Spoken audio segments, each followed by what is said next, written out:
What's going on, guys? I'm Latronus, and today we're going to be talking about the Warden class and all of the abilities and passives and morphs in the Animal Companion skill line for the Warden class. It's going to be coming out in June along with the Morrowind expansion.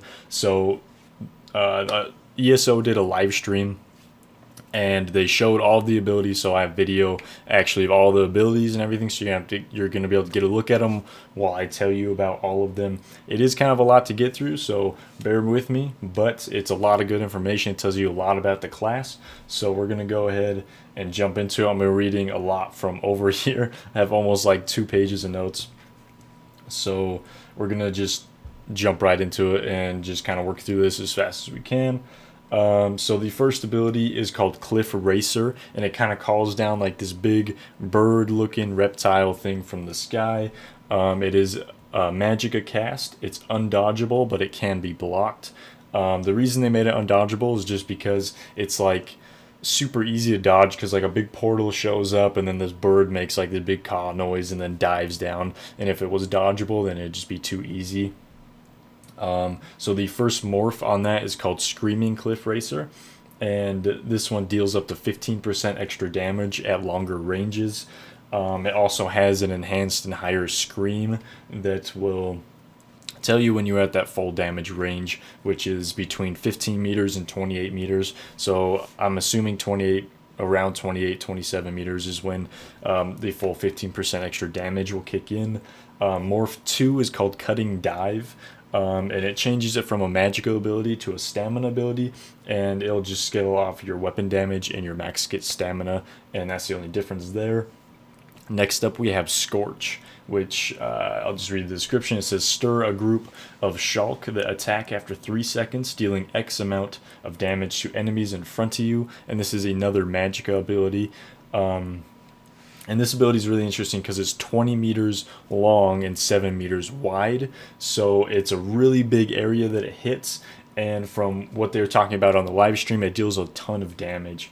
So the first morph actually is called Subterranean Assault. And it bases off stamina now instead of magicka.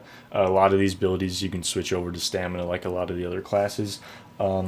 And what it does extra is enemies' damage are afflicted with major breach and major fracture, reducing their spell resistance and physical resistance by X amount for 10 seconds. Okay, so Morph 2 is called Deep Fissure, and an eruption stuns one enemy for 3 seconds, and it's going to be the closest enemy to you. So in that 20 meters, 7 meters wide, whatever enemy is closest to you, a little dirt pile will come up around their legs and then stun them for 3 seconds. We're going to move on to Swarm, which is another magicka-based attack, which you unleash a swarm of fetcher flies to relentlessly attack an enemy, dealing X amount of magic damage over 10 seconds. And the morphs on this one's really interesting.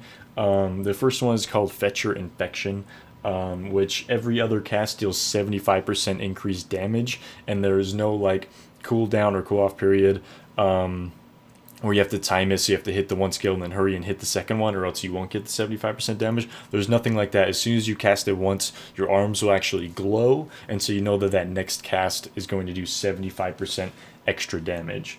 The second morph, when the ability ends, the Fetcher Flies infect up to 6 additional targets. So when I first saw the first one where it says 75% increased damage, I was like, boom, that's the one I'm going with. Don't even tell me about the second one. And then they said it infects 6 new targets. So I think the 6 new targets one is going to be mostly helpful in PvE. And then the 75% increased damage is going to be probably more PvP oriented. So just kind of depending on your play style and what you want to do. So next up is the Betty Netch, which you call a Betty Netch that restores X magicka over 22 seconds. Gain major sorcery, increasing spell damage by 20% over 24 seconds, and it does not have a cost to cast. So basically, it's a free cast, and you get magicka restoration. And the first morph is actually called the Blue Netch, which when activated removes 1 negative effect, so it kind of acts as like a mini cleanse. And then the second morph is called Bull Netch and actually switches it to a stamina I was gonna say stamina cast, but it costs nothing to cast. It just switches so it restores stamina now instead of magicka. So that would be restores X stamina over 22 seconds instead of magicka, and then it also grants major brutality instead of major sorcery, which is definitely notable because major sorcery is not going to be useful if you have a stamina build. So it's really nice to basically just switch the whole ability around to stamina. Alright, so the next ability we have up is called Falcon Swiftness, and it's kind of similar to the PvP ability. I'm forgetting what it's called, the one where you run really fast. It says, invoke the spirit of agility to gain major expedition, increasing movement speed by 30% for 10 seconds, and major endurance, increasing stamina recovery by 20% for 10 seconds. So you run faster and you have major endurance, which increases your stamina recovery, which is really, really cool.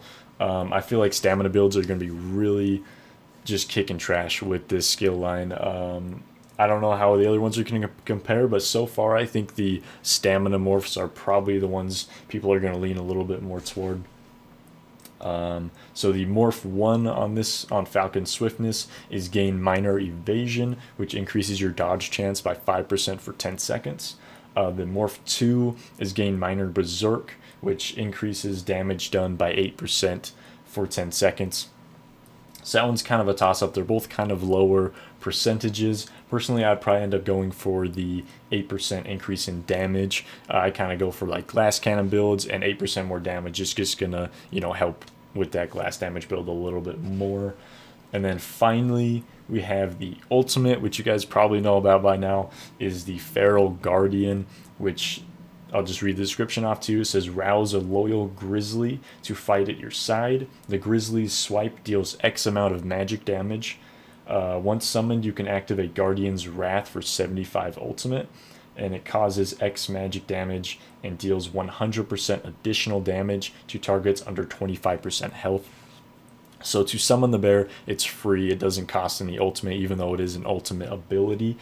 And then once it is summoned, you then have the option to use 75 ultimate as kind of an execution skill, which it deals 100% damage to targets, 100% more damage to targets under 25% health. So it's going to be a really cool execute. I can't wait to see how this kind of works in PvP, or if your bear is chasing someone down and then you hit him with that execute, how much damage it's actually going to do. I think it's really cool, and there's definitely going to be a lot of testing involved to figure out, how this guy's going to work in PvP.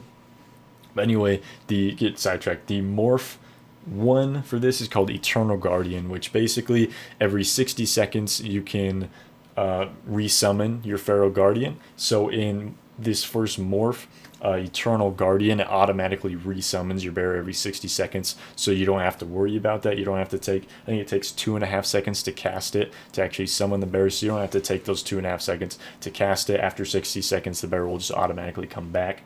Morph 2 is Wild Guardian, and it's making him switch from magic damage to physical damage, and then his stats will actually scale off your character. Before, they're just kind of set stats dealing magic damage, and now they're going to be scaled off your stamina build character. So if you have a stamina build, Wild Guardian is going to be the one that's going to deal a lot more damage, and Eternal Guardian is the one if you're probably going for like a magicka build more, and it's just going to be that resummon basically that will keep your bear up all the time. You just never have to worry about it. Personally, Wild Guardian's probably the way to go. So next up, we have the passive abilities we're going to run through real quick, and then we're going to be done. The first one is called Bond with Nature. And it's when one of your animal companions is killed or unsummoned, you're restored X amount of health. When your character is completely maxed out, I believe it was like 1,200 something health. So it's not a lot of health, but it is like a lot over time when you consider what the animal companions are. So the abilities that are considered an animal companion is actually the Cliff Racer. So every single time you cast that Cliff Racer ability, it will come down, it'll hit, you'll get restored. And the Cliff Racer doesn't have a cooldown either, because it takes a little travel time and everything for the ability to actually cast and to hit the target. So there's no cooldown on that, so you can spam Cliff Racer over and over and over about every 1.5 seconds, I think it is, and that'll get you a little bit of heals every single time.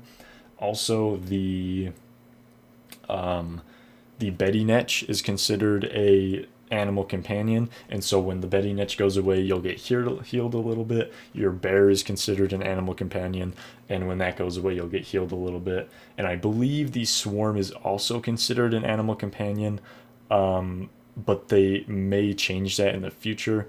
But I think as of right now, the Swarm is considered an animal companion, so when that goes away, you will be given 1,200 and some odd health back if your character is maxed out. So basically, all of the abilities you're going to be throwing out are going to be giving you health back, which is really, really cool. So the second passive ability is called Savage Beast. So this is damaging an enemy with an animal companion ability, grants 4 ultimate. This effect has a cooldown of 8 seconds. So basically, if you're running with in this skill line, you're going to have 4 ultimate every 8 seconds, like repeatedly, because there's a lot of these abilities that you're just going to be using all the time. So basically, you get a free 4 ultimate every 8 seconds, which is pretty cool. Next passive ability is called Flourish. It increases your magicka and stamina recovery by 12% if an animal companion ability is slotted, and most likely it's going to be slotted, especially because most people are going to be using Wild Guardian. Next up is called Advanced Species, and this increases your damage done for animal companion abilities by 2% for each animal companion ability slotted. So I feel like there's going to be some builds that are really, really heavy in animal companion abilities, and these passive abilities are just going to make it really, really good, and I feel like it's going to be really good, sustainable build.